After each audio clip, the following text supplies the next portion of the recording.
محترم سامعین کرام، السلام علیکم ورحمۃ اللہ وبرکاتہ۔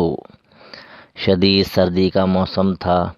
گھر کے سبھی لوگ بلینکٹ میں اپنے آپ کو چھپائے ہوئے تھے۔ رات کے 3 بجے بوڑھے باپ نے آواز دی۔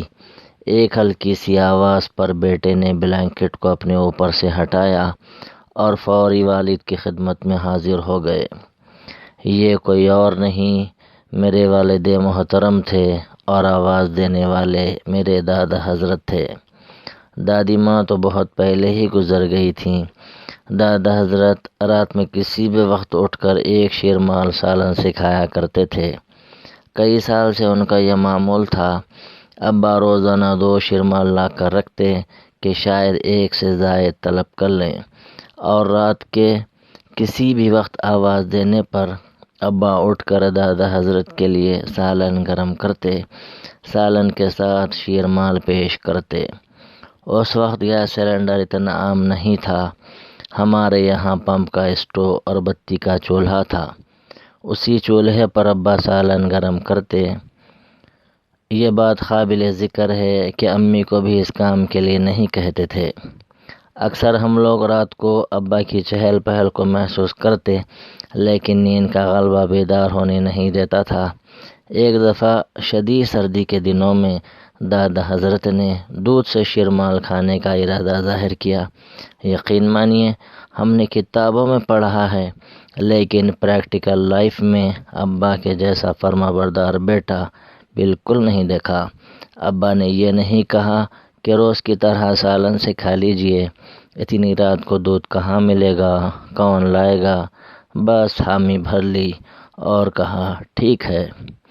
اب آ کر ہم لوگوں کو اٹھانے لگے۔ 2-3 بھائی اٹھے ہوں گے۔ ہم لوگ کہنے لگے، ابا اتنی سردی میں آدھی رات کو دودھ کہاں ملے گا؟ دادا حضرت سالن سے کیوں نہیں کھا لیتے؟ ایسا ہی ہے تو پھر کل سے دودھ لا کر رکھ لیں گے، وغیرہ وغیرہ ہیلے بہانے بنا رہے تھے۔ ابا کو کہاں گوارا تھا کہ دادا حضرت کی بات کو ٹال دیں۔ ہم لوگوں سے کوئی شکایت نہیں کی، کہا کہ ٹھیک ہے، تم لوگ جا کے سو جاؤ۔ رات کے 3 بجے ابا نے سائیکل باہر نکالی اور پتہ نہیں کہاں کہاں تلاش کیا، آخر دودھ لائے اور اتنی رات کو خود ہی دودھ گرم کیا، دادا حضرت کو شیرمال کے ساتھ پیش کیا۔ دادا حضرت کے لیٹنے کے بعد ابا آ کر سوئے۔ ابا کی فرما برداری کے ایسے بے شمار واقعات ہیں جن کا احاطہ اس وقت ممکن نہیں ہے۔ بہرکیف یہی سردی کا موسم تھا۔ جمادی الثانی کا مہینہ مراد نگر میں حضرت مراد شاد ہوتی رحمۃ اللہ علیہ کی عرس تقاریب چل رہی تھی۔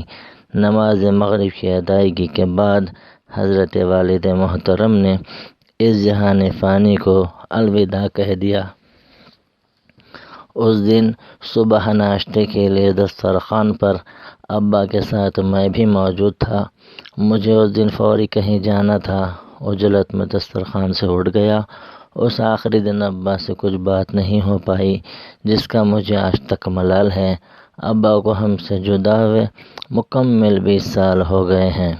اللہ پاک میرے والدین اور ان کے والدین کو جنت الفردوس میں اعلیٰ مقام عطا فرمائے، ان کی قبور کو نور سے بھر دے، ان کی قبور کو وسیع اور کشادہ فرما دے، ان کی قبور کو جنت کے باغ بنا دے، آمین ثم آمین۔